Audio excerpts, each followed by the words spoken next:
Hello विद्यार्थी मित्रों, ધોરણ 11 ચેપ્ટર નંબર 2 એકમ અને માપન લેક્ચર નંબર 4। આ લેક્ચરમાં આપણે ત્રુટિ વિશેનો અભ્યાસ કરીશું। ત્રુટિ, નિરપેક્ષ ત્રુટિ, સાપેક્ષ ત્રુટિ અને પ્રતિશત ત્રુટિ કેવી રીતે શોધાય એની પણ ચર્ચા કરીશું। પ્રીવિયસ લેક્ચરમાં આપણે ત્રુટિની પ્રાથમિક માહિતી મેળવેલી, જેમ કે કોઈ પણ રીડિંગ ચોક્કસ હોય જેની ચોકસાઈ વધુ હોય, જેની ચોકસાઈ રીડિંગમાં વધુ હોય તો એની ત્રુટિ કેવી કહેવાય? ઓછી કહેવાય। ચોકસાઈ સારી છે તો ત્રુટિ ઓછી છે। મતલબ ત્રુટિ એટલે શું? તો ત્રુટિ એટલે અચોકસાઈનું માપ। અચોકસાઈ હોય ત્યારે ત્રુટિ ઉદ્ભવે। ત્રુટિ એટલે અચોકસાઈનું માપ। પ્રીવિયસ લેક્ચરમાં આપણે ત્રુટિના બે પ્રકાર, એરરના બે પ્રકાર જોયેલા। એક વ્યવસ્થિત ત્રુટિ, સિસ્ટમેટિક ત્રુટિ એરર, અને બીજી અવ્યવસ્થિત રેન્ડમ એરર। આજે આપણે આનો અભ્યાસ કરીશું। વ્યવસ્થિત ત્રુટિ, સિસ્ટમેટિક એરર ત્રણના કારણે ઉત્પન્ન થશે, એ આપણે પ્રીવિયસ લેક્ચરમાં ચર્ચા કરી। અહીંયા રિપીટેશન કરીએ। નંબર 1 કોના લીધે? હા, સાધનની ખામી। સાધનના લીધે ત્રુટિ ઉદ્ભવે તો એ વ્યવસ્થિત ત્રુટિ હશે। જે સાધન છે સાધનની અંદર જ જો ખામી ભરેલું કોઈ રીડિંગ હોય તો એ રીડિંગ દરેકની અંદર આવશે, તો સાધનની ખામી નિવારી શકાય। સારું સાધન, ત્રુટિ વગરનું સાધન લઈને સાધનની ખામીને દૂર કરી શકાય। બીજી કઈ ખામી હતી? કોના લીધે? તો પ્રયોગ પદ્ધતિના લીધે। પ્રયોગ પદ્ધતિ ખોટી હોય તો પણ રીડિંગ ખોટા આવશે। અને છેલ્લે પ્રયોગકર્તા, મતલબ જે પ્રેક્ટિકલ કરે છે એની વ્યક્તિગત ખામી। આ ત્રણના કારણે જે ત્રુટિ ઉત્પન્ન થશે એને કહેવાય વ્યવસ્થિત ત્રુટિ। આપણે એ પણ જોયું હતું કે વ્યવસ્થિત ત્રુટિ કો તો પોઝિટિવ હોય કો તો નેગેટિવ હોય। પોઝિટિવ હોય તો એને રીડિંગમાંથી બાદ કરવાની થાય, નેગેટિવ હોય તો એને રીડિંગમાં પ્લસ કરવાની થાય। અવ્યવસ્થિત ત્રુટિ કોના લીધે ઉત્પન્ન થશે? તો બાહ્ય પરિબળોના કારણે, અને એને તમારે શોધવી પડશે, અને શોધ્યા પછી એને આપણે રિપ્રેઝેન્ટ કરી શકીએ। જો આ ચેપ્ટર એટલા માટે મહત્ત્વનું છે કે જ્યારે તમે એન્જિનિયરિંગ ફિલ્ડમાં કોઈ પ્રોજેક્ટ બનાવો છો, કોઈ એક્સપેરિમેન્ટ કરો છો અને એનો જે પ્રોજેક્ટ બને છે, તો જે તમારું રીડિંગ હોય એ રીડિંગ લખવાની પર્ટિક્યુલર મેથડ છે। 12 સાયન્સની અંદર આપણે જેટલા પ્રેક્ટિકલ કરીશું, 11 સાયન્સમાં જેટલા પ્રેક્ટિકલ કરીશું, એ પ્રેક્ટિકલની અંદર તમે જે રીડિંગ લખ્યું એ રીડિંગને એની ત્રુટિ સાથે દર્શાવવાનું હોય છે। ઓકે, તો બરાબર સમજીએ। આજે જોઈએ આપણે અવ્યવસ્થિત ત્રુટિ। એના પહેલાં લાસ્ટ ટાઈમ આપણે ચર્ચા કરેલી લઘુત્તમ માપ શક્તિ, વચ્ચે એક મુદ્દો આવેલો લમાસ, લઘુત્તમ માપ શક્તિ। તો રીડિંગ પરથી આપણને કેવી રીતે ખ્યાલ આવે કે જે રીડિંગ લીધું છે, જે સાધનની મદદથી આપણે રીડિંગ લીધું છે એ સાધનની લમાસ કેટલી હશે? દાખલા તરીકે એક રીડિંગ લખીએ અહીંયા 3 કિલોગ્રામ, બીજું લખ્યું 3.0 કિલોગ્રામ, અને ત્રીજું રીડિંગ લખ્યું 3.00 કિલોગ્રામ। હવે મિત્રો તમને તો એવું લાગશે કે 3 એ 3 એક જ અંક લખેલા છે, પણ 3 વચ્ચે બહુ જ મહત્ત્વનો તફાવત છે। દેખીતી રીતે વાંચવામાં મૂલ્યની દ્રષ્ટિએ આપણને સરખા દેખાય છે, છતાં પણ સાયન્સ અને ફિઝિક્સની અંદર 3 વચ્ચે બહુ ડિફરન્ટ છે। સમજીએ આપણે આ શું કહેવા માગે છે। જે વ્યક્તિએ આવું રીડિંગ લખ્યું છે 3 કિલોગ્રામ, એનો મતલબ શું થયું સમજો। 3 કિલોગ્રામ હોઈ શકે, 4 કિલોગ્રામ, 5 કિલોગ્રામ। તો એ જે સાધનથી આ માપ લે છે તે સાધન કેટલા કિલોગ્રામની ગેપ વેરિએશન દર્શાવે છે? 1 કિલોગ્રામ। મતલબ આ સાધનની લમાસ, લઘુત્તમ માપ શક્તિ 3 કિલોગ્રામ રીડિંગ જે સાધનની મદદથી લીધું હશે તે સાધનની લઘુત્તમ માપ શક્તિ કેટલા કિલોગ્રામ? 1 કિલોગ્રામ। ખ્યાલ આવે? 3 કિલોગ્રામ પણ હોઈ શકે, 5 કિલોગ્રામ પણ હોઈ શકે, 10 કિલોગ્રામ પણ હોઈ શકે, પણ રીડિંગ 50 કિલોગ્રામ પણ હોઈ શકે, પણ રીડિંગ કેવો છે? 1 કિલોગ્રામનું વેરિએશન। 50 હોય, 51 હશે, 49 હોય, 1 કિલોગ્રામનું વેરિએશન। 3.0 કિલોગ્રામનો મતલબ શું થયો? કે જે સાધનની મદદથી આપણે આ માપ લીધું એ માપ 3.0 પણ હોઈ શકે। સાચું છે? શું 3.1 કિલોગ્રામ ના હોય? 3.1 કિલોગ્રામ પણ હોય, 3.2 કિલોગ્રામ પણ હોય, 50.2 કિલોગ્રામ પણ હોય। મતલબ એનું વેરિએશન કેટલું હોય છે મિત્રો? 0.1 કિલોગ્રામ. આનું વેરિએશન કેટલું થયું? 0.1 કિલોગ્રામ એટલે કે 100 ગ્રામ. જે સાધનની મદદથી 3.0 કિલોગ્રામનું મૂલ્ય માપ્યું તો એ સાધનની લઘુત્તમ માપ શક્તિ એ નાનામાં નાનું કેટલું માપી શકે? જો 3.0 કિલોગ્રામ, 3.1, 3.2, 3.3 તો કેટલું છે? 0.1 કિલોગ્રામ. તો એની લંબાઈ કેટલી થઈ? 0.1 કિલોગ્રામ. 0.1 અહીંયા 1 છે તો 1 કિલોગ્રામ. 0.1 કિલોગ્રામનો મતલબ થયો 100 ગ્રામ. ચલો આગળ જોઈએ. 3.00 કિલોગ્રામ જે સાધનની મદદથી માપ્યું હશે તે સાધનની લંબાઈ લઘુત્તમ માપ શક્તિ કેટલી હોય? ઓકે, સાચું, 0.01 કિલોગ્રામ. મતલબ આના રીડિંગ કેવા હોઈ શકે? 3.00 પણ હોઈ શકે, 3.01 પણ હોઈ શકે, 3.02 પણ હોઈ શકે, 3.05 પણ હોઈ શકે. મતલબ વેરિએશન કેટલું છે? 0.01, 0.01, 0.01, 0.01. તો 0.01 કિલોગ્રામ એટલે કે 10 ગ્રામ. સમજણ પડે છે મિત્રો? લંબાઈનો મતલબ થયો જે સાધન છે. સમજીએ હજુ પણ એક બે ઉદાહરણ મળી. લંબાઈનો મતલબ તો મેં સીધો એ વખતે પણ સમજાવેલો કે લઘુત્તમ માપ શક્તિ નામ પરથી ખ્યાલ આવી જાય. લંબાઈ એટલે લઘુત્તમ માપ શક્તિ. તે સાધન ઓછામાં ઓછું જે મૂલ્ય માપી શકે ચોકસાઈથી તેને કહેવાય એની લંબાઈ. જો આના ઉપરથી ખ્યાલ આવશે, ખ્યાલ આવવું જોઈએ. એક વિદ્યાર્થી, એ નામનો વિદ્યાર્થી આપણને એવું કહે કે 10 કલાક અને 22 મિનિટ. ઓકે, 10 કલાક અને 22 મિનિટ. અહીં આ રીતે લખું 10.22 સમજી લેજો ને. આ કલાક છે અને આ મિનિટ. આપણે એને ટાઈમ પૂછ્યો કે કેટલો ટાઈમ થયો અને એમ કીધું કે 10 કલાક અને 22 મિનિટ થઈ. બી નામનો વિદ્યાર્થી છે, એને આપણને ટાઈમ કીધો 10 કલાક 22 મિનિટ અને 30 સેકન્ડ. 10 કલાક 22 મિનિટ અને 30 સેકન્ડ. સમજો મિત્રો? જે રીડિંગ ઉપરથી ખ્યાલ આવી જવું જોઈએ કે એ સાધનની લઘુત્તમ માપ શક્તિ કેટલી હશે. અહીં કલાક અને મિનિટમાં આપે છે તો આની લઘુત્તમ માપ શક્તિ ઓછામાં ઓછું કેટલું માપી શકાય? મિનિટ. મતલબ આ જે ઘડિયાળ હશે, ઘડિયાળની અંદર કલાક કાંટો અને મિનિટ કાંટો હશે, સેકન્ડ કાંટો નહીં હોય તો ઓછામાં ઓછું કેટલું માપી શકે? મિનિટ. 1 minute, 2 minute, 3 minute. એવી રીતે કોઈ વિદ્યાર્થી એમ કહે છે 10 કલાક 22 મિનિટ અને 30 સેકન્ડ.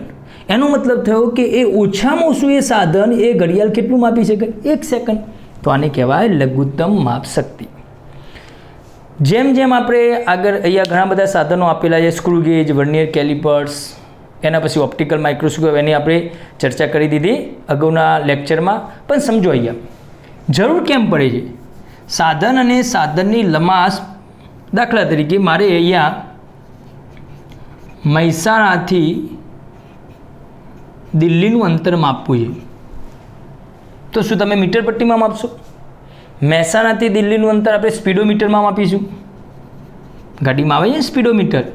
એ સ્પીડોમીટર આપણને કંઈક રીડિંગ બતાવશે. સમજવા માટે ચલો અહીંયા બતાવ્યું કે 600.2 કિલોમીટર. જસ્ટ જે સ્પીડોમીટર છે મહેસાણાથી કડીનું અંતર તો એવું બતાવશે 30.3 કિલોમીટર. અથવા એક્ઝેક્ટ કોઈ જગ્યાએ ચલો 50 કિલોમીટર તો આ રીતે દર્શાવશે. તો સ્પીડોમીટર જે સાધન છે એ સાધનની લંબાઈ કેટલી? 600.2 બતાવે છે ને સ્પીડોમીટરમાં. ગાડીની અંદર 30.3 કિલોમીટર, 50.0 કિલોમીટર. મતલબ એની લંબાઈ કેટલી થઈ? 0.1 કિલોમીટર. 0.1 કિલોમીટર એટલે 100 મીટર. હવે મારે પ્રશ્ન એવો છે મારો કે મેં અહીંયા એક રેખાખંડ AB લઈ લીધો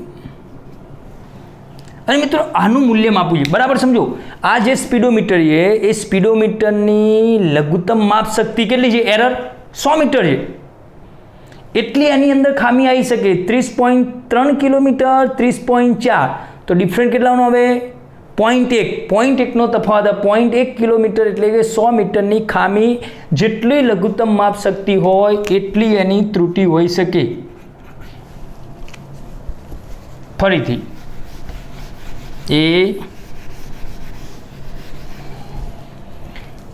આ સ્કેલ છે, આ એક રીડિંગ લઈ લઈએ આપણે રેખાખંડ AB અને મારે આની સ્કેલની મદદથી માપવું છે. તો સ્કેલની મદદથી અહીંયા સ્કેલ મૂકી દીધો કોઈ વિદ્યાર્થીએ, અહીંયા 0 છે, અહીંયા 0 1 2 3 1 સેન્ટીમીટર 2 સેન્ટીમીટર અને એક્ઝેક્ટ અહીંયા કોઈક વિદ્યાર્થી રીડિંગ લગાવે છે 15.2 સેન્ટીમીટર. તો કોઈ વિદ્યાર્થી અહીંયા એક્ઝેક્ટ અહીંયા 15 સેન્ટીમીટર ઉધારી લઈએ, 15 પછી આ 1, 15 પછી 2 અને આ 3 એની ક્યાંક વચ્ચે છે. તો કોઈ વિદ્યાર્થી 15.2 સેન્ટીમીટર લખશે, કોઈ વિદ્યાર્થી એવું લખશે કે ચલો 15.2ની આગળ છે જરા તો 15.3 સેન્ટીમીટર લખશે. સમજો તમે કે મીટર પટ્ટી જે સેન્ટીમીટર પટ્ટી છે એની અંદર તમે ઓછામાં ઓછું કેટલું માપી શકો છો? 0.1 સેન્ટીમીટર. 0.1 સેન્ટીમીટર તો એની અંદર ખામી આવવાની સંભાવના કેટલી? 0.1 સેન્ટીમીટર. તો લઘુત્તમ માપ શક્તિ પરથી તે સાધનની ત્રુટિ શોધી શકાય. ઓકે, હવે જોઈએ. મેં એવું કીધું ભાઈ સ્પીડોમીટર લઘુત્તમ માપ કેટલું? 100 મીટર અને એ સ્પીડોમીટરની ખામી, સ્પીડોમીટરમાં રીડિંગ ખામીવાળું આવવાની શક્યતા પણ કેટલી? 100 મીટરની, 0.1 કિલોમીટરની. હવે આ AB રેખાખંડ છે એ AB રેખાખંડને મારે માપવું છે. તો શું તમે સ્પીડોમીટરની મદદથી માપશો? સમજો, પ્રેક્ટિકલ બેચ છે, બુકની અંદર કોઈ આનો ઉલ્લેખ નથી, સમજવા માટેનું છે. આ એ રેખાખંડ છે, આ પેન છે, પેનની સાઇઝ મારે માપવી છે. તો શું તમે સ્પીડોમીટરથી માપશો? સ્પીડોમીટરની ત્રુટિ કેટલી છે? 100 મીટર. જે સાધન 100 મીટર જેટલી ખામી ધરાવતું હોય શું એનાથી આટલું ઓછું અંતર માપી શકાય? ના માપી શકાય. ખબર પડે ને? એનો મતલબ થયો કે આને માપવા તમે સ્કેલનો ઉપયોગ કરશો. ચલો સ્કેલ વાપરીએ આપણે અને સ્કેલનું માપ કેટલી ત્રુટિ એની? 0.1 સેન્ટીમીટર. તો 0.1 સેન્ટીમીટરવાળા ત્રુટિવાળા સાધનની મદદથી આપણે આ વસ્તુ માપી શકીએ. માપીએ તો રીડિંગ આવ્યું 10.2 સેન્ટીમીટર. ધારો કે આ રીડિંગ આવ્યું. હવે તમે વિચારો 10.2 સેન્ટીમીટર રીડિંગ છે ને એમાં ખામી કેટલી છે? 0.1 ઇનફ છે. રીડિંગ કરતાં ખામી ઓછી હોવી જોઈએ, ઘણી બધી ઓછી હોવી જોઈએ. તો રીડિંગ છે 10.2, 0.1 સેન્ટીમીટર ખામી. ઓકે, પણ જો આ 10.2 રીડિંગ હોય તો જે સાધનથી માપીએ સાધનની જ ખામી 100 મીટર હોય તો ચાલે જ નહીં. હવે પ્રશ્ન થયો કે ચલો સ્કેલ લીધો આપણે. હવે મારો પ્રશ્ન એ કે આ જે પેન છે એ પેનની, ચલો પેન છે એ પેનનો જે ઉપરનો પોઈન્ટ છે એ પોઈન્ટનો મારે વ્યાસ માપવો છે. બહુ વસ્તુ અંતર ખૂબ જ નાનું લઈ લીધું. જો એનો વ્યાસ માપવો હોય તો શું તમે સ્કેલનો ઉપયોગ કરશો મિત્ર? ના. તો એના માટે સ્કેલ કરતાં પણ સારું સાધન જેને કહીશું આપણે વર્નિયર કેલિપર્સ. એના પછી આવશે સ્ક્રૂ ગેજ, જે આગળના લેક્ચરમાં ચર્ચા કરી. વર્નિયર કેલિપર્સની લંબાઈ 0.01 સેન્ટીમીટર, સ્ક્રૂ ગેજની લંબાઈ 0.001 સેન્ટીમીટર. ખ્યાલ આવે? મારો પ્રશ્ન એ કે કોઈ પણ રીડિંગ તમે જ્યારે માપો છો તો એનું માપ એની ત્રુટિના સંદર્ભમાં હોવું જોઈએ. જે ત્રુટિ હોય એ ત્રુટિના સંદર્ભ 100 મીટર, તો 100 મીટર ત્રુટિ છે. હું અહીંયા એમ કહું કે 900 કિલોમીટર અહીંથી અંતર છે, તો 900 કિલોમીટરની રેન્જમાં 100 મીટર કશું વેલ્યુ નથી ધરાવતી. તો સમજ પડે ને? હવે હું જ્યારે એમ કહું કે 10 સેન્ટીમીટર અને 10 સેન્ટીમીટરની સામે ત્રુટિ કેટલી? 0.1 સેન્ટીમીટર. કોઈ પ્રશ્ન નથી. કહેવાનો મતલબ એ થયો કે જ્યારે પણ પ્રેક્ટિકલ બેઝ આપણે સમજીએ ત્યારે એ સાધનના રીડિંગ પરથી તમારે એને ત્રુટિ સાથે દર્શાવવું હોય તો આવી રીતે દર્શાવી શકાય. જેમ કે મેં અહીંયા લખ્યું રીડિંગ 3 કિલોગ્રામ અને એક નાનું MCQ આપી દે કે 3 કિલોગ્રામ રીડિંગને ત્રુટિ સાથે દર્શાવો. તો 3 કિલોગ્રામ પ્લસ માઇનસ 1 કિલોગ્રામ. કેટલી ત્રુટિ હોય? 1 કિલોગ્રામની હોઈ શકે. ચલો હું જ્યારે આમ લખું 3.0 કિલોગ્રામ એને ત્રુટિ સાથે દર્શાવો તો પ્લસ માઇનસ 0.1 કિલોગ્રામ. આ શું છે મિત્રો? એની લમાસ. જેટલી લમાસ હોય એટલી સાધનની અંદર ત્રુટિ આવવાની સંભાવના રહેલી છે. જેનું નામ લખું છું 10.2 સેન્ટીમીટર. તો પ્લસ માઇનસ તમને ખબર હોવી પણ જોઈએ કે 10.2 સેન્ટીમીટર રીડિંગ જે સાધનની મદદથી માપ્યું હશે તે સાધનની લંબાઈ કેટલી હશે? 0.1. ખ્યાલ સ્કેલ હશે તો 0.1 સેન્ટીમીટર. જ્યારે હું આવું લખું છું 10.0003 સેન્ટીમીટર, 10.03 સેન્ટીમીટર. તો પ્લસ માઇનસ એ જે રીડિંગ, ચલો એ લખી દો 2.03 સેન્ટીમીટર. તો એ જે રીડિંગ લીધું એ સાધનની ત્રુટિ કેટલી હશે? 0.01 સેન્ટીમીટર. આ એની થઈ ગઈ લમાસ. લમાસ હોય એટલી ત્રુટિ આવવાની સંભાવના, અને આ થઈ ગયા રીડિંગ. ખ્યાલ આવ્યો? તો જ્યારે પ્રેક્ટિકલમાં, જ્યારે તમે એન્જિનિયરિંગ ફિલ્ડમાં જશો, પ્રોજેક્ટ બનાવશો, ત્યારે માત્ર રીડિંગ સીધું આવું નહીં ચાલે. તો રીડિંગની સાથે તમારે એની ત્રુટિ દર્શાવવી પડશે. સાધનની ત્રુટિ કેટલી હોય? તો સાધનની જેટલી લમાસ હોય તેટલી. ઓકે મિત્રો, ખ્યાલ આવી ગયો હશે? આગળ જોઈએ આપણે બુકની અંદર જે છે એ પ્રમાણે. તો અવ્યવસ્થિત ત્રુટિ,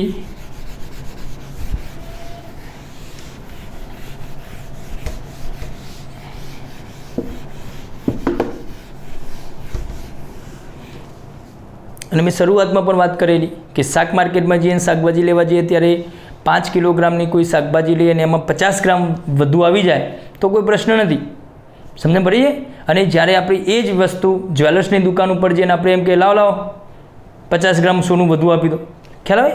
તો જે સાધન છે, જો શાક માર્કેટમાં જે વજન માપવાનું સાધન છે એના કરતાં જ્વેલર્સમાં જે સાધન છે વજન માપવાનું, એની લમાસ કેવી છે? બહુ ઓછી હશે. કારણ કે એની અંદર સામાન્ય 10 ગ્રામ નહીં પણ 0.1 ગ્રામ પણ જો વજન વધી જાય તો એને નુકસાન કરતા છે. ખ્યાલ આવે ને મિત્રો? તો જે પ્રમાણે આપણે બહુ ઓછું મૂલ્ય માપવું હોય તે પ્રમાણે આપણે સાધન વિકસાવવામાં આવે છે. શરૂઆતમાં પણ મેં કીધેલું કયા સાધનો અંતર માટેના સ્કેલ લીધેલો, એના પછી આપણે જોયું વર્નિયર કેલિપર્સ, એના કરતાં પણ સ્ક્રૂ ગેજ, એના પછી ઓપ્ટિકલ માઇક્રોસ્કોપ, એના પછી ઇલેક્ટ્રોન માઇક્રોસ્કોપ, અને છેલ્લે STM સ્કેનિંગ ટનલિંગ માઇક્રોસ્કોપ. અવ્યવસ્થિત ત્રુટિમાં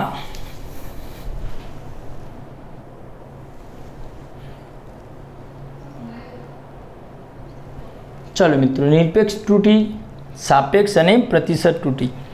વ્યવસ્થિતમાં સાધનની ત્રુટિ, પ્રયોગ પદ્ધતિ અને વ્યક્તિગત ત્રુટિ. એની જગ્યાએ હવે જોઈએ આપણે અવ્યવસ્થિત બાહ્ય પરિબળોના કારણે ઉત્પન્ન થતી ત્રુટિ. એમાં જુદી જુદી ત્રુટિ કઈ રીતે શોધી શકાય? ચલો, સૌથી પહેલાં નિરપેક્ષ ત્રુટિ સમજવા માટે ધારો કે આપણે કોઈ રીડિંગ લઈ લઈએ. ધારો કે ચલો અવરોધનું વેલ્યુ શોધવું. અવરોધ હોય ને, તારનો અવરોધ શોધવાના રીડિંગ આપણે લીધા R1, R2, R3 dash. n અવલોકનો લીધા. એ પણ જોઈશું આપણે કે જેમ અવલોકનની સંખ્યા વધતી જાય તેમ ત્રુટિ ઘટતી જાય. ફરીથી બોલું છું, કોઈ એક વિદ્યાર્થીએ એક પ્રેક્ટિકલ 2 વખત કર્યો અને કોઈ એક વિદ્યાર્થીએ એક પ્રેક્ટિકલ 10 વખત કર્યો. પેલાએ 2 રીડિંગ લીધા, પેલાએ 10 રીડિંગ લીધા. તો વધારે ચોકસાઈ કયામાં હશે? જે વિદ્યાર્થીએ અવલોકન વધારે લીધા હશે તેના અંદર ત્રુટિ ઓછી હશે, તો મતલબ ચોકસાઈની કિંમત વધુ હશે. ઓકે, ધારો કે કોઈ એક અવરોધ, એ અવરોધના આપણે રીડિંગ લીધા R1, R2, R3. જે રીડિંગ લીધા હશે એ દરેક રીડિંગની અંદર સાધનના લીધે તો ખામી હોવાની, એની લઘુત્તમ માપ શક્તિ જેટલી. તો R1, R2, R3 જેવા રીડિંગ હોય. હવે આ રીડિંગનું સાચું મૂલ્ય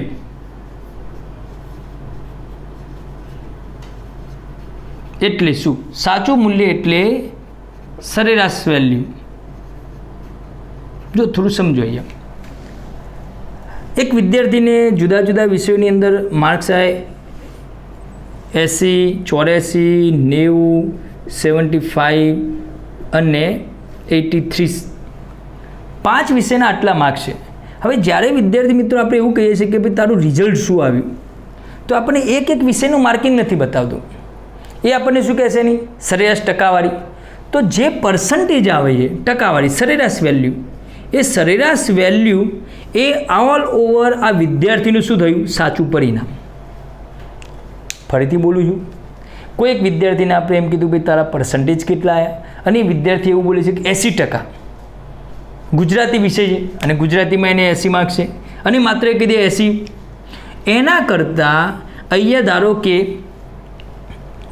જસ્ટ આપણે અહીંયા લઈ લઈએ 82%, ધારો કે લખું છું, કેલ્ક્યુલેટરમાં ગણતરી કરવા જતું નથી, અને પર્સન્ટેજ આવે છે 82, તો એ વિદ્યાર્થી આપણને જવાબ આપ્યો કે સાહેબ 80, મારું રિઝલ્ટ 80, અથવા એવું કહે કે ભાઈ 82%, તો બેમાંથી સાચું રીડિંગ કયું?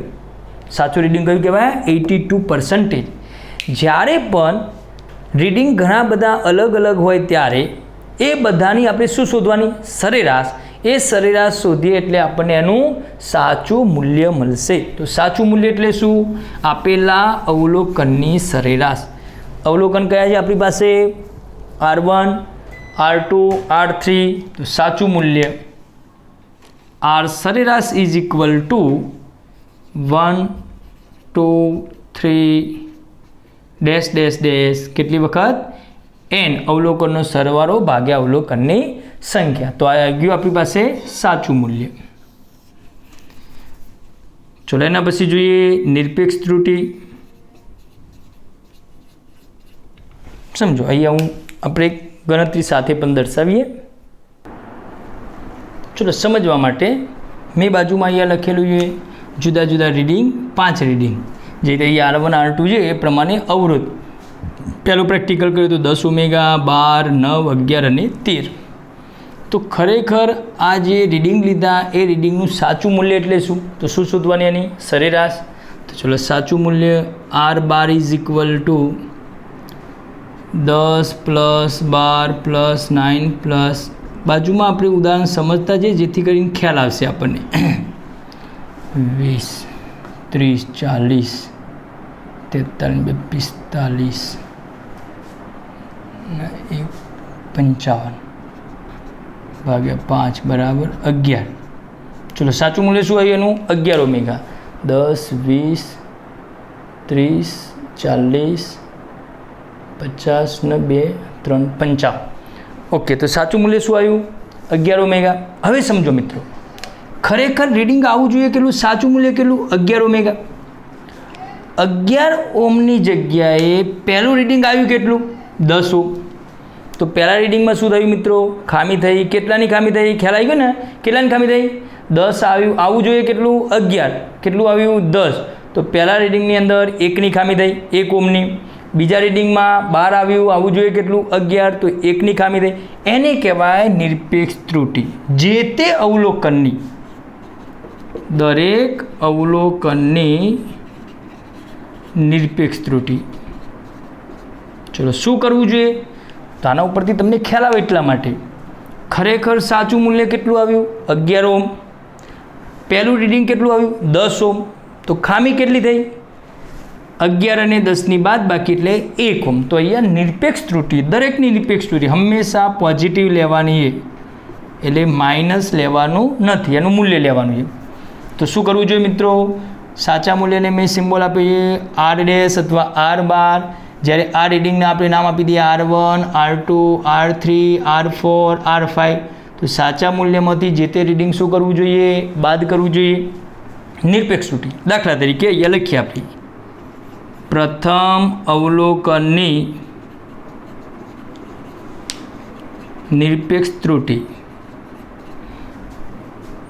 ડેલ્ટા એટલે ફેરફાર, ત્રુટિ તો ડેલ્ટા R1.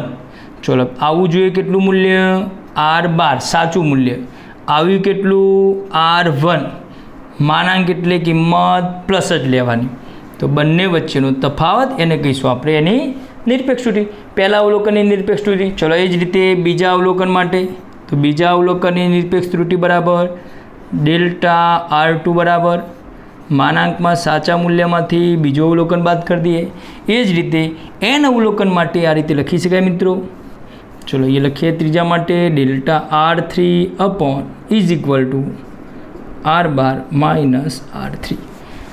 અહીં શોધીએ તો શું થયું? ડેલ્ટા R1 એટલે 11 માઇનસ 10 ઇઝ ઇક્વલ ટુ 1.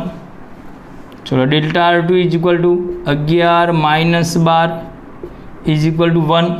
ફરીથી કહું છું, માનાંકનો મતલબ હંમેશા નિરપેક્ષ ત્રુટિનું વેલ્યુ લેવાની છે. તો માનાંકનો મતલબ માઇનસ હોય તો પણ પ્લસ.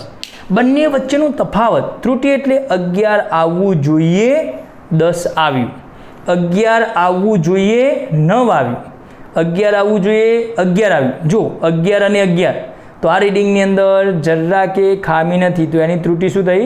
0. અહીં લખતા જઈએ સાથે સાથે ડેલ્ટા R3.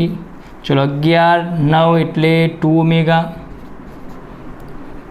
11 11 ડેલ્ટા R4 0 ઓમ અને ડેલ્ટા R5 11 અને 13 2.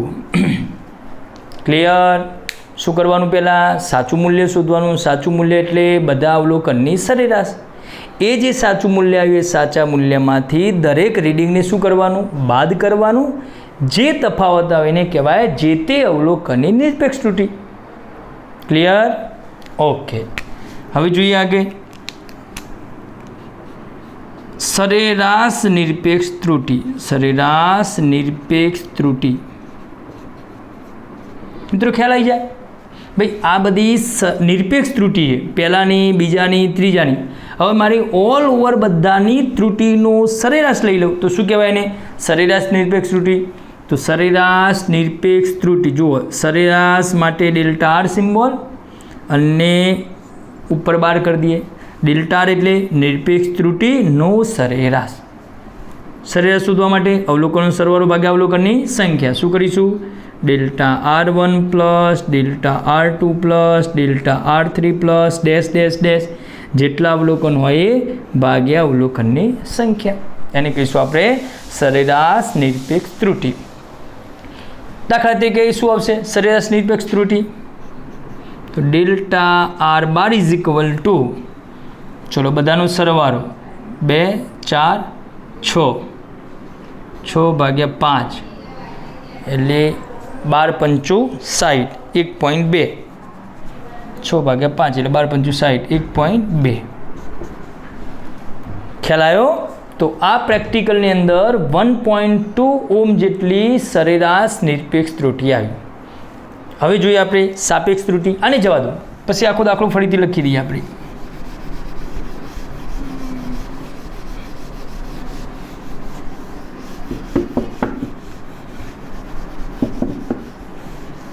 સાચું મૂલ્ય કેટલું? R12. એની અંદર આવેલી ત્રુટિ કેટલી? ઓલ ઓવર પ્રેક્ટિકલની ડેલ્ટા R12. સમજો બરાબર? ડેલ્ટા R1 એટલે પહેલા અવલોકનની ત્રુટિ, ડેલ્ટા R2 એટલે બીજા અવલોકનની ત્રુટિ. તો જેવી રીતે મિત્રો મૂલ્યો અલગ અલગ હતા અને એનું સાચું મૂલ્ય મેળવવા માટે આપણે સરેરાશ કરી, એમ ત્રુટિનો સાચો અંદાજ મેળવવા માટે શું કર્યું? એનું સરેરાશ. તો સાચું મૂલ્ય R12 અને સરેરાશ ત્રુટિ કેટલી? Delta R12. હવે જોઈએ આપણે સાપેક્ષ ત્રુટિ.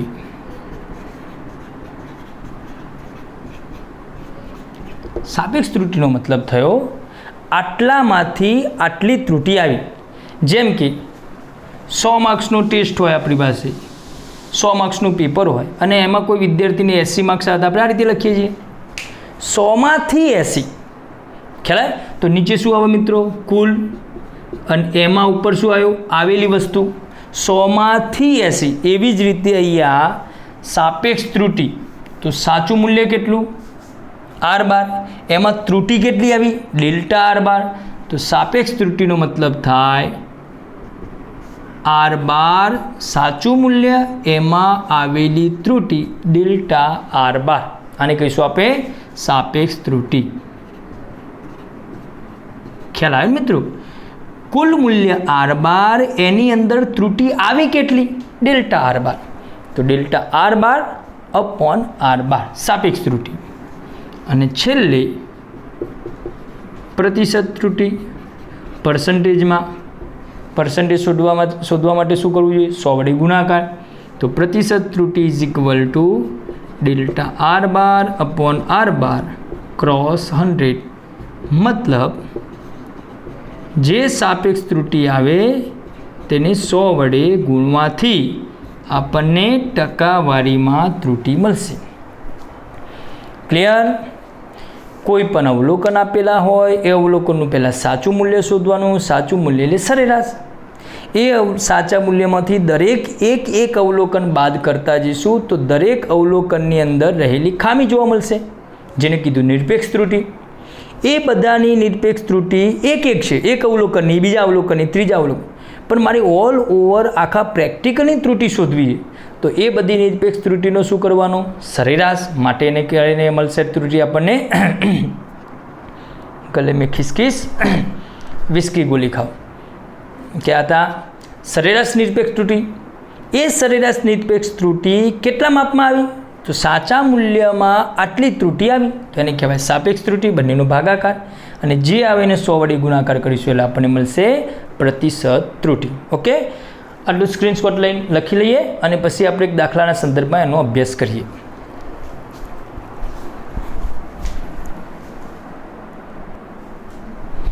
ચલો, આપણે જે ઉદાહરણ લીધું હતું એના એ ઝડપથી અવલોકન R1 10, R2 12, R3 9, R4 11 અને R5 13.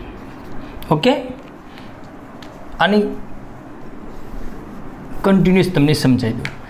દરેક અવલોકન આપે છે, દરેક અવલોકન જુદા જુદા છે, સાધન એના છે, વ્યક્તિ એના છે, છતાં પણ બાહ્ય પરિબળોના કારણે જુદા જુદા અવલોકન આવે છે. તો આ અવલોકનને આપણે શું શોધીશું? સાચું મૂલ્ય. તો અવલોકનનું સાચું મૂલ્ય શોધવા માટે શું કરવું જોઈએ? બધાની સરેરાશ. ચલો, 12 જવાબ આપણે લગભગ 55 આવ્યો હતો. એ 55ને 5 વડે ભાગ્યો તો જવાબ આવ્યો 11. થોડું સમજો, સાચું મૂલ્ય કેમ કહેવામાં આવે છે? જ્યારે કોઈ શિક્ષક, તમે આ પ્રેક્ટિકલ કર્યું, આવા રીડિંગ લીધા 5, અને તમારા પ્રેક્ટિકલના ટીચર તમને કોઈ પૂછે છે કે ભાઈ તમારું રીડિંગ કેટલું આવ્યું અવરોધનું, અને કોઈ વિદ્યાર્થી બોલે છે 9, અને કોઈ વિદ્યાર્થી બોલે છે કે ના સાહેબ એની સરેરાશ 11 આવી, તો ખરેખર કયું રીડિંગ વ્યાજબી છે? 11. કારણ કે આ રીડિંગનું જે વેરિએશન છે એ વેરિએશન ઉપરથી આપણે સરેરાશ કાઢીને સરેરાશ જે મૂલ્ય આવે છે એને કહીશું આપણે એનું સાચું મૂલ્ય. તો સાચું મૂલ્ય 11 ઓમેગા. ચલો, દરેકની નિરપેક્ષ ત્રુટિ શોધી દઈએ. નિરપેક્ષ ત્રુટિ એવું સમીકરણ મૂકતો નથી, સૂત્ર મૂકતો નથી, સીધું 11 આવવું જોઈએ, 10 આવ્યું, તો નિરપેક્ષ ત્રુટિ કેટલાની? 1. 11 અને 12 1. ચલો, 11 અને 9 2. 11 અને 11 0. 13 અને 11 2 ઓમેગા.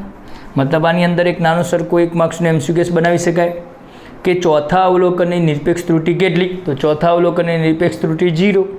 ત્રીજા અવલોકનની નિરપેક્ષ ત્રુટિ કેટલી? તો ત્રીજા અવલોકનની નિરપેક્ષ ત્રુટિ 2. ચલો, સરેરાશ નિરપેક્ષ ત્રુટિ. સરેરાશ નિરપેક્ષ ત્રુટિ જે તે સાચું મૂલ્ય સરેરાશ ઉપરથી શોધ્યું એમ સાચી ત્રુટિ સરેરાશ કરવાથી મળશે. તો 2 3 4 5 6, તો 6 ભાગ્યા 5. ખ્યાલ આવે ને? અહીંયા શું કરવાનું આવશે? 6 ભાગ્યા 5. અહીંયા આપણે આનો સરવાળો કર્યો 55, તો 55 ભાગ્યા 5 એની સરેરાશ. 6 ભાગ્યા 5 એટલે જવાબ આવ્યો તો 1.2. જો તમારે ખરેખર રીડિંગ લખવાનું થાય પ્રેક્ટિકલમાં, તો આપેલા અવલોકન પરથી અવરોધનું મૂલ્ય, અવરોધ R ઇઝ ઇક્વલ ટુ, ચલો અવરોધનું મૂલ્ય, સાચું મૂલ્ય કેટલું આવ્યું?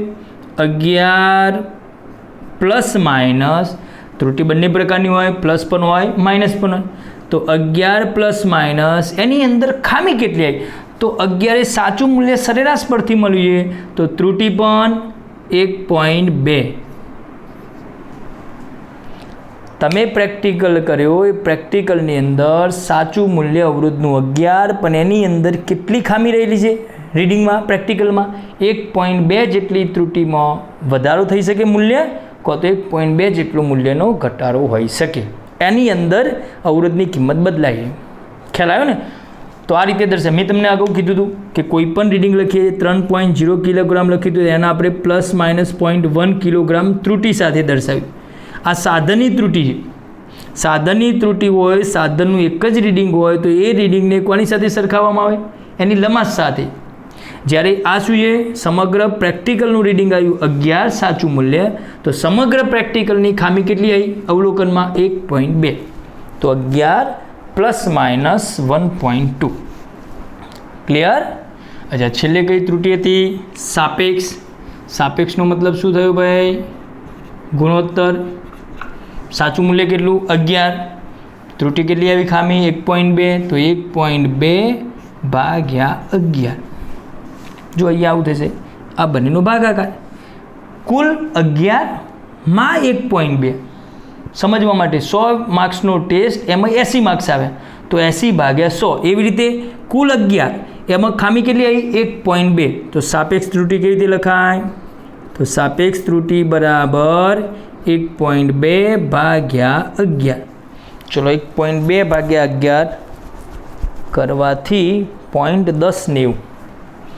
કેટલું જવાબ આવ્યો? 0.1090. તો આટલી આવી સાપેક્ષ ત્રુટિ 0.1090. અને એની ટકાવારીમાં સમજવા માટે શું કરવું પડશે? 100 વડે ગુણાકાર. તો પ્રતિશત ત્રુટિ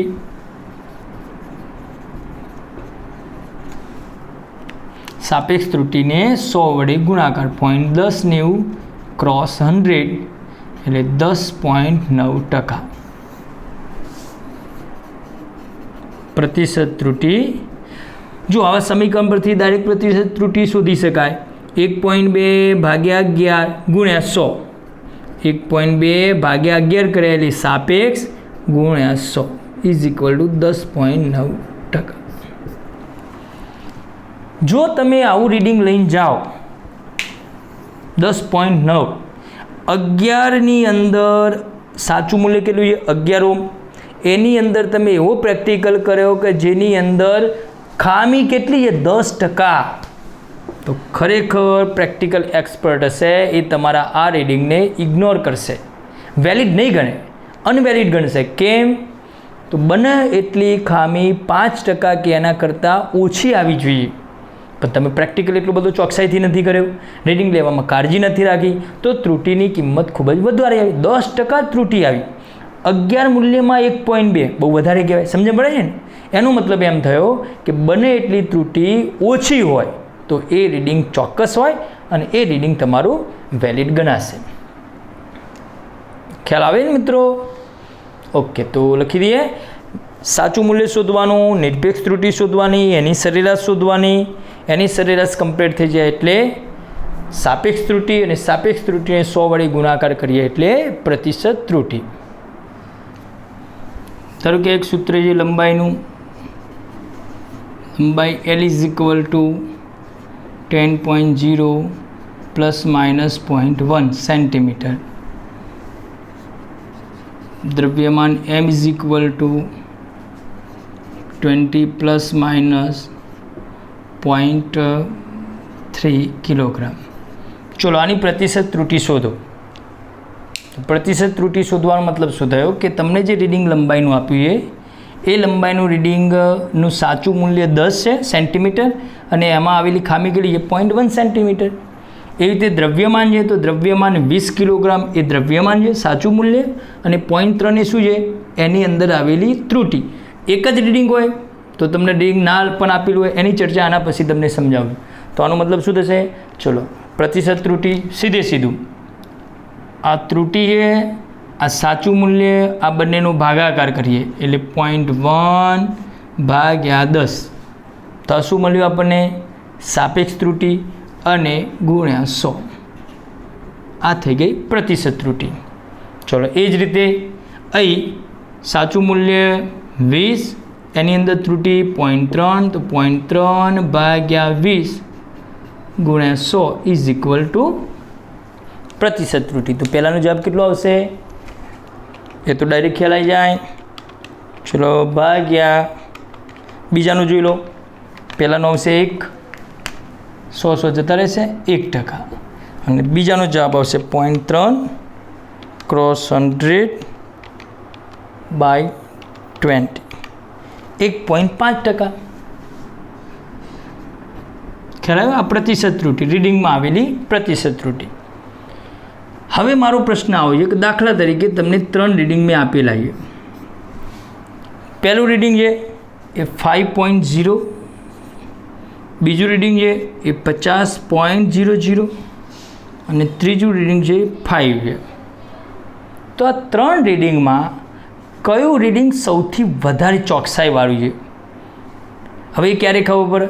તો આપણે આની ત્રુટિ શોધવી પડે, અને જેની અંદર ત્રુટિ બહુ ઓછી હોય એની ચોકસાઈ વધુ હોય, ખામી ઓછી હોય તો ચોકસાઈ વધુ હોય ને. ત્રુટિ શોધવા શું કરશો? ચલો, પહેલી નજરે તમને કેવું લાગે છે? કયું ચોકસાઈવાળું પરિણામ છે? પહેલું, બીજું કે ત્રીજું? તો એના માટે આ જે રીડિંગ લીધું આપણે, એ જે સાધનની મદદથી લીધું, એ સાધનની લંબાઈ કેટલી હશે મિત્રો? 0.1 સેન્ટીમીટર. તો સેન્ટીમીટર એકમ લખતો નથી.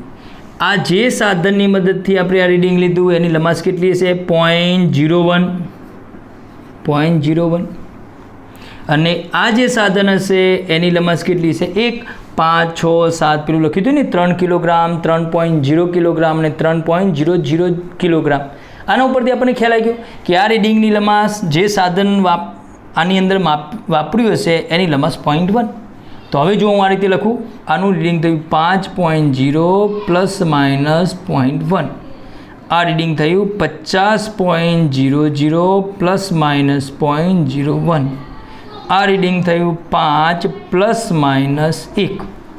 હવે આપણે એની પ્રતિશત ત્રુટિ શોધી દઈએ. તો પ્રતિશત ત્રુટિ 0.1 લખીએ. ચલો, 0.1 ભાગ્યા 5.0 ક્રોસ 100. અહીંયા 0.01 ભાગ્યા 50.00 ક્રોસ 100. અને અહીં આવશે 1 ભાગ્યા 5 ગુણ્યા 100. તો 0.1 ભાગ્યા 5 એટલે 1 ભાગ્યા 5 અને 6 એટલે ઉપર 2%. અહીં આવશે 0.02% અને અહીં આવશે 20%. ચલો, કયું રીડિંગ ચોકસાઈવાળું? તો સારામાં સારું રીડિંગ કયું છે? Second number. બરાબર સમજો મિત્રો અહીંયા કે તમારી પાસે જે 3 રીડિંગ છે એ 3 રીડિંગમાં પહેલાં, બીજા અને ત્રીજામાં ત્રુટિ આવી. પહેલાંની 2%, બીજાની 0.02% અને ત્રીજાની 20%. તો જેની ત્રુટિ સૌથી વધુ ખામી 20% આવી, આ રીડિંગ તો ક્યારે પણ ના ચાલે. જેની ખામી બહુ ઓછી આવી એ રીડિંગ કેવું કહેવાય? ચોકસાઈવાળું. તો તમને પ્રશ્ન કે આમાંથી સૌથી વધારે ચોકસાઈવાળું રીડિંગ કયું? તો 50.00. હવે આને આગળના ટોપિકમાં આવશે કે જ્યારે પણ તમે પ્રશ્ન થાય કે સાહેબ 5.0 લખીએ કે 5 લખીએ, સરખું થયું ના? તો આના પછીનો આગળનો ટોપિક છે સાર્થક અંક. એની અંદર હું તમને સમજાવીશ કે 5.0 અલગ અને 5 અલગ છે લખવા માટે, અને સાર્થક અંકોની મદદથી જ આપણે આ ગણતરી કરી શકીએ. ચલો, ક્લિયર મિત્રો? આજે આપણે આટલું રાખીએ. ત્રુટિનું સંયોજન નેક્સ્ટ ટાઈમ ચર્ચા કરીશું. અને હા, હોમવર્કમાં તમને આપું છું 2.7. હોમવર્કમાં એક્ઝામ્પલ 2.7 દરેક વિદ્યાર્થી જાતે લખવાનો પ્રયત્ન કરવાનો. બુકની અંદર માત્ર રીડિંગ લઈ લેવાના, રકમ લઈ લેવાની. જુદા જુદા તમને અવલોકન આપ્યા છે. 1, 2, 3, 4, 5, 6 રીડિંગ લખી દીધા. એનું સાચું મૂલ્ય તો સરેરાશ શોધવાની. એ સાચા મૂલ્યમાંથી દરેક રીડિંગને શું કરવાનું? બાદ કરવાનું. તો નિરપેક્ષ ત્રુટિ મળશે પ્રથમ અવલોકનની, બીજા અવલોકનની.